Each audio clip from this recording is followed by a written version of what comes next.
우리 집 어떡해. 불이 나는 곳을 바라보며 울고 있는 여성이 있습니다. 과연 어떤 사연이 있는지 오늘의 사연 시작하겠습니다. 안녕하세요. 저는 미국 로스앤젤레스 이튼 지역에서 살고 있는 레이첼입니다. 이 글을 쓰는 지금도 그날의 끔찍했던 기억이 떠올라 마음이 무겁습니다. 모든 것이 순식간에 바뀌었던 그날, 우리의 삶을 집어삼킨 초대형 화재를 생각하면 가슴이 먹먹해집니다. 2025년 1월 7일, 로스앤젤레스는 역사상 최악의 산불로 기록될 대재난을 맞이했습니다. 이튼 지역의 산에서 시작된 불씨는 강풍을 타고 순식간에 주거 지역으로 번졌고, 동시에 팰리세이드 지역에서도 화재가 발생해 헐리우드와 말리부의 고급 주택들이 불길 속으로 사라졌습니다. 두 지역에서 동시다발적으로 발생한 화재는 LA 전역을 뜨겁게 태우며 걷잡을 수 없이 확산되었고, 도시 전체가 공포와 혼란에 휩싸였습니다. 그날 저는 회사에서 일하고 있었어요. 평범한 하루처럼 보였던 그날, 동료가 다급하게 다가와 뉴스를 보라고 했습니다. 화면 속에는 이튼 지역 산불 소식이 속보로 나오고 있었어요. 처음에는 단순한 산불 사고겠지 싶었지만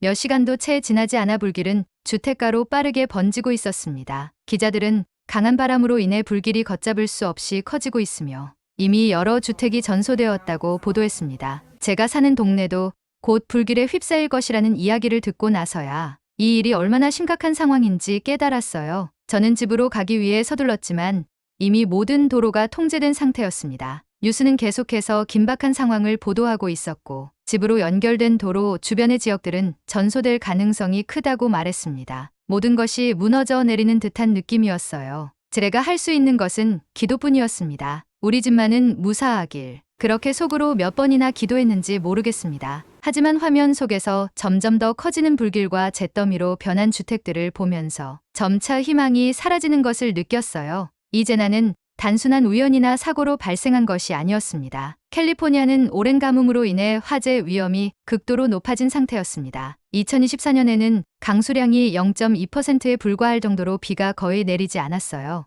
라니냐 현상으로 인해 바닷물이 차가워지면서 구름이 작아지고 비가 더 줄어들었죠. 이런 기후 조건은 캘리포니아의 산과 들을 바싹 말리게 했고, 작은 불씨가 거대한 재난으로 번지는 환경을 만들었습니다. 게다가 미국의 목조 주택 문화는 산불에 매우 취약했습니다. 목재로 지어진 집들은 불길 앞에서 속수무책으로 무너졌고, 불씨는 강풍을 타고 다음 집으로 빠르게 옮겨갔어요. 미국 주택의 약 90% 이상이 목조 구조라는 점이 이번 화재의 피해를 더욱 키운 원인이었습니다. 화재는 멈추지 않고 번져갔습니다. 서울 면적의 5분의 1에 해당하는 지역이 불길에 휩싸였고, 약 15만 명 이상의 이재민이 발생했어요. 피해 추정액은 570억 달러, 한화로 약 70조 원에 달한다는 소식이 전해졌습니다. 하지만 숫자로 표현된 피해 규모가 제 마음속의 상실감과 불안을 다 담아낼 수는 없었습니다. 제 집도 잿더미가 되었고, 저는 한순간에 모든 것을 잃었어요. 몇 시간이 지난 뉴스를 통해 이튼 지역의 주택가 상황을 보게 되었습니다. 익숙한 동네가 화면 속에서 온통 검게 그을린 잿더미로 변했어요. 그곳에 제 집도 있다는 사실을 깨달았을 때 저는 그만 울음을 터뜨리고 말았죠. 아끼던 물건들, 추억이 깃든 공간, 그리고 가족과 함께했던 모든 순간들이 사라졌다는 사실은 받아들이기 어려웠습니다. 한순간에 잃어버린 것들이 너무나 많아서 도무지 마음을 다스릴 수가 없었어요. 일도 손에 잡히질 않았습니다. 불길이 걷잡을 수 없이 번지고 있다는 소식을 실시간으로 접하면서 머릿속은 온갖 걱정으로 가득 찼어요. 지금 당장 어디로 가야 하지? 오늘 밤은 어디서 보내야 하지? 생각이 꼬리에 꼬리를 물고 이어졌습니다. 머리가 복잡해질수록 아무것도 할 수 없는 자신이 원망스러웠습니다. 그 와중에 캐나다에 계신 부모님에게 연락이 왔어요. 뉴스를 보셨는지 걱정스러운 목소리로 "너 괜찮니? 다친 데는 없어?" 라고 물으셨습니다. 부모님의 목소리를 듣는 순간 눈물이 터져 나올 것 같았어요. 하지만 마음을 다잡고 최대한 평온한 목소리로 대답했습니다. "괜찮아요. 친구 집에서 머물기로 했으니 걱정하지 마세요." 사실 그 말은 반쯤 거짓말이었습니다. 어디서 지내야 할지 정하지도 못한 상태였거든요. 하지만 부모님을 더 걱정시키고 싶지 않았습니다. 전화를 끊고 나니 가슴 한편이 더욱 공허해지더군요. 지금 당장 할 수 있는 게 아무것도 없다는 사실이 너무나 무력하게 느껴졌습니다. 그렇게 무거운 마음으로 하루를 보내고 있던 중 회사에서 한국인 동료인 수진 씨가 제게 다가왔습니다. 수진 씨는 제가 집을 잃었다는 소식을 듣고 먼저 걱정스러운 얼굴로 말을 걸었어요. "레이첼, 지금 머물 곳은 있어? 당장 어디서 지낼 계획은 세운 거야?" 그 말에 저도 모르게 고개를 숙였습니다. 아니, 아직 정하지 못했어. 어디로 가야 할지 모르겠어라고 대답하니 수진 씨는 잠시 고민하더니 이렇게 말했습니다. 그럼 당분간 우리 집에서 지내는 건 어때? 혼자 있으면 더 힘들 테니 우리 집에서 같이 지내자. 그 말을 듣는 순간 가슴이 벅차올랐어요. 어떻게 해야 할지 막막했던 상황에서 수진 씨의 제안은 정말 큰 위로가 되었습니다. 저는 머뭇거리며 대답했어요. 정말 괜찮겠어? 민폐 끼치는 거 아니야? 하지만 수진 씨는 환하게 웃으며 그런 말은 필요 없어. 우리가 친구잖아라고 말해주었습니다. 사실 수진 씨와 저는 단순한 직장 동료 이상의 관계입니다. 회사에서 자주 함께 일하며 가까워졌고 종종 퇴근 후에 수진 씨의 집에 가서 저녁을 먹거나 쉬는 날에는 근교로 여행을 다니기도 했습니다. 서로의 일상에 대해 허물없이 이야기를 나눌 만큼 친한 사이였어요. 하지만 이번 일로 인해 수진 씨가 보여준 배려와 따뜻함은 그 이상의 감동으로 다가왔습니다. 퇴근 후 저는 수진 씨와 함께 그녀의 집으로 갔습니다. 솔직히 처음에는 약간 부담스러웠어요. 남의 집에 신세를 진다는 게 쉬운 일은 아니니까요. 하지만 수진 씨는 전혀 불편해하지 않았습니다. 오히려 저를 편안하게 대해주며 자연스럽게 일상으로 녹아들게 해주었어요. 집에 도착하니 수진 씨는 먼저 어제 끓여놓았다는 미역국을 데워주었습니다. 미역국은 속도 편안하게 해주고 몸도 따뜻해지게 해주니 얼른 먹어봐. 그녀가 건네준 따뜻한 미역국 한 그릇을 받아들고 한 숟갈 떠먹었을 때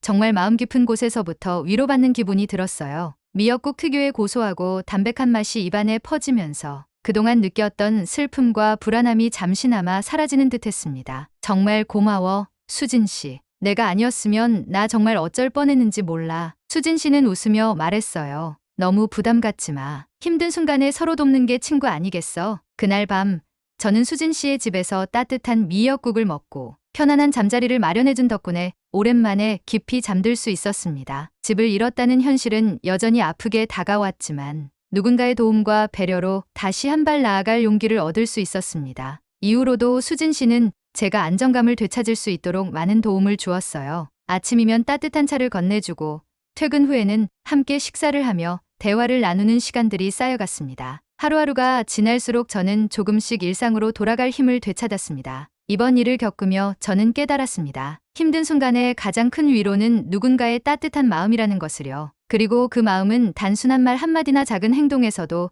충분히 전해질 수 있다는 것을 알게 되었습니다. 저는 앞으로도 수진 씨가 보여준 그 따뜻함을 잊지 않을 겁니다. 그리고 저 역시 누군가가 어려운 상황에 처했을 때 수진 씨처럼 먼저 다가가 도움의 손길을 내밀 수 있는 사람이 되고 싶습니다. 지금도 힘든 시간을 보내고 있는 분들이 계실 겁니다. 저처럼 모든 것을 잃었다고 느낄 수도 있고 앞으로 나아갈 방향을 찾지 못해 막막한 기분일 수도 있습니다. 하지만 저는 확신합니다. 주변 사람들의 작은 배려와 도움으로 우리는 다시 일어설 수 있다는 것을요. 산불이 시작된 이후로 저는 하루 종일 뉴스를 틀어놓고 산불 상황을 지켜보고 있어요. 화면 속에서는 피해 상황이 점점 더 심각해지고 있다는 소식이 실시간으로 전해졌습니다. 이 모든 상황이 언제쯤 끝날까라는 생각이 머릿속에서 맴돌고 있어요. 피해 규모는 계속 커지고 있었고 수많은 사람들이 집과 소중한 것들을 잃었다는 소식이 이어졌습니다. 저 역시 그중 한 명이었기에 이 모든 상황이 남의 일처럼 느껴지지 않았어요. 그런데 뉴스를 보고 있던 중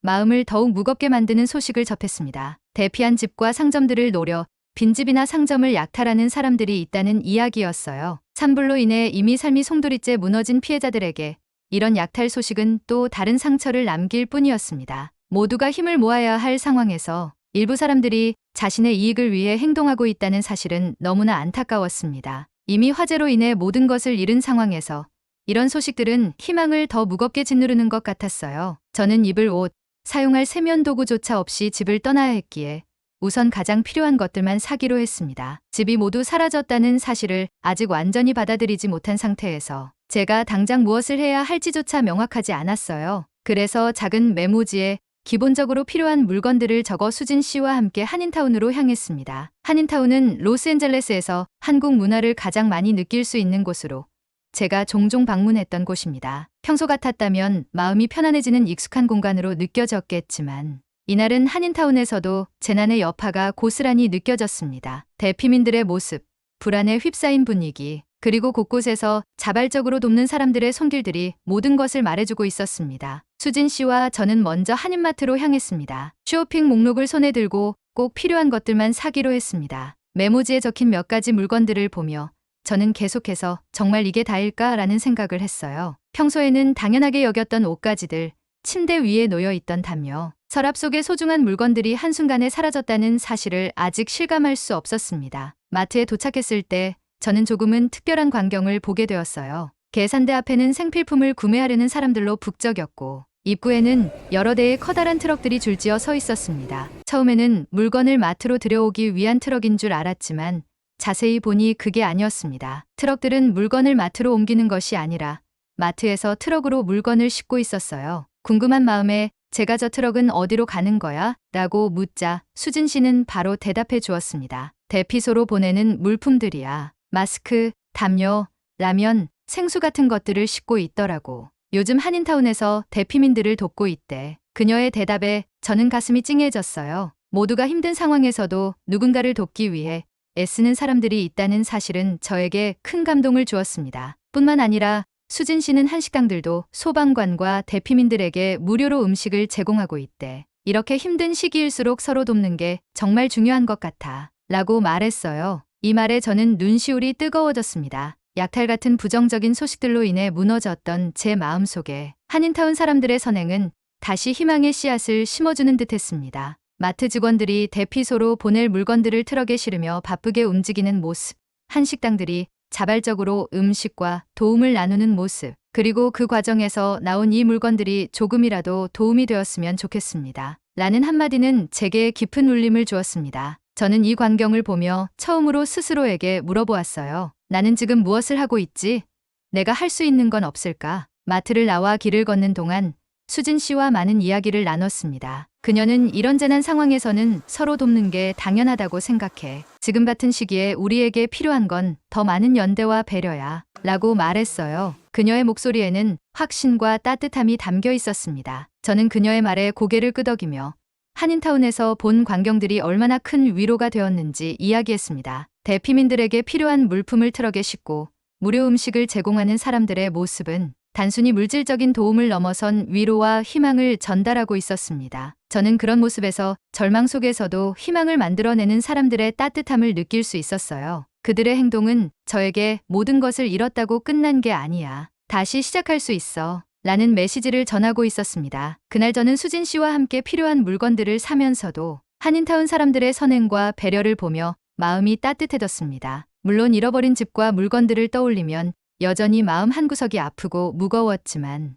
그럼에도 불구하고 앞으로 나아갈 수 있다는 희망이 생겼어요. 저는 그날 밤 한인타운에서 본 모든 것을 가슴에 새기며 다짐했습니다. 언젠가 나도 누군가를 위해 이렇게 나설 수 있는 사람이 되고 싶다. 그리고 그날 느꼈던 따뜻함과 희망을 잊지 않고 앞으로의 삶을 다시 힘차게 시작해 보겠다고 결심했습니다. 그리고 한인 커뮤니티의 활동은 미국 전역에서 주목받기 시작했어요. 초대형 산불이라는 재난 속에서도 보여준 한인들의 나눔과 헌신은 지역사회뿐만 아니라 전 세계의 희망의 불씨가 되고 있습니다. 그들의 행동은 단순한 도움을 넘어 재난을 함께 극복하려는 연대의 상징이 되었으며 많은 사람들에게 영감을 주었어요. 처음 한인타운에서 자발적으로 이루어진 지원과 봉사의 모습을 목격했을 때 저는 그저 감동받고 위로를 받는 입장이었습니다. 그들이 보여준 따뜻함과 헌신은 저에게 큰 위로가 되었고 슬픔에만 빠져 있을 게 아니라 나도 무언가 할 수 있지 않을까라는 생각을 하게 만들었습니다. 그날 이후로 저와 수진 씨는 휴일마다 봉사활동을 하기 시작했습니다. 봉사활동이라는 것은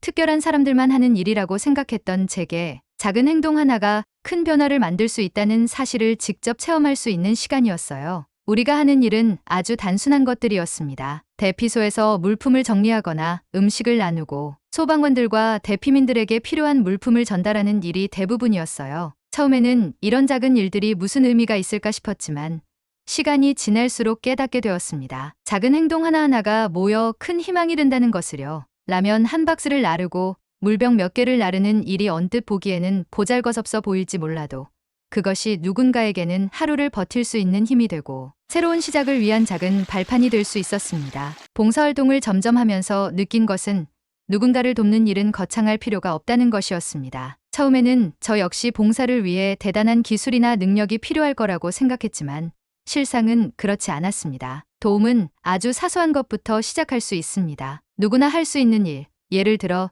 대피소에 물품을 정리하거나 피곤해하는 대피민들에게 미소를 지으며 간단한 대화를 나누는 것조차도 큰 힘이 된다는 사실을 알게 되었습니다. 봉사활동은 몸이 피곤한 일임에는 틀림없습니다. 때로는 물품을 나르느라 땀이 나기도 하고 긴 시간을 서서 일하느라 발이 아프기도 했습니다. 하지만 그 피곤함이 이상하게도 고단하게 느껴지지 않았어요. 오히려 제가 누군가를 위해 할 수 있는 일이 있다는 사실이 마음속 깊은 만족감을 가져다 주었고, 그날 밤 침대에 누웠을 때 느껴지는 뿌듯함은 이루 말할 수 없었습니다. 봉사를 마친 뒤 집으로 돌아오는 길, 수진 씨와 함께 이런 이야기를 나누었어요. 우리가 조금이라도 도움을 줄 수 있다는 게 정말 뿌듯하지 않아?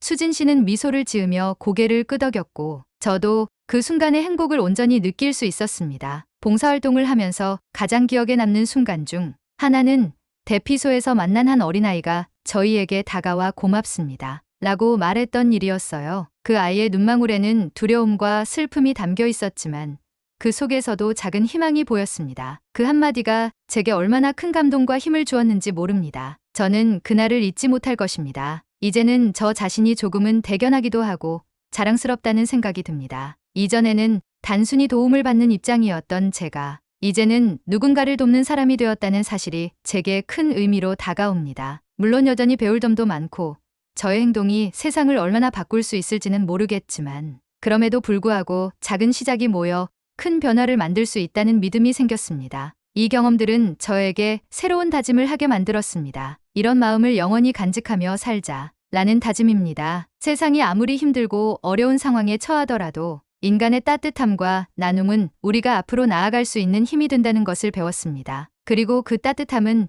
나 자신이 만들어갈 수도 있다는 것을 깨달았습니다. 한인 커뮤니티에서 시작된 나눔과 연대는 단순히 한 지역사회를 돕는 데 그치지 않고 미국 전역, 나아가 전 세계적으로 주목받으며 함께라면 어떤 재난도 극복할 수 있다는 희망의 상징이 되었습니다. 이러한 활동에 함께할 수 있었던 것은 제 삶의 큰 축복이자 잊을 수 없는 경험이었어요. 앞으로도 저는 이 경험을 가슴에 새기며 살아가고 싶습니다. 큰 재난 속에서도 우리가 서로를 도울 수 있다는 믿음을 잃지 않고 작은 행동 하나라도 실천하며 희망을 나누는 삶을 살고 싶습니다. 비록 몸은 피곤할지라도 그 과정에서 느껴지는 뿌듯함과 행복은 저를 더 나은 사람으로 만들어줄 것이라고 믿습니다. 모두가 어려운 순간을 겪을 때 한 사람의 작은 선행은 세상을 바꿀 수 있는 불씨가 됩니다. 제가 그 불씨의 일부가 될 수 있다는 사실에 감사하며 앞으로도 그 불씨를 더 크게 키우는 사람이 되고 싶어요. 이 다짐을 영원히 잊지 않고 살아가겠습니다. 오늘의 사연은 여기까지입니다. 감동적인 이야기를 전하고 싶은 감동 채널이었습니다.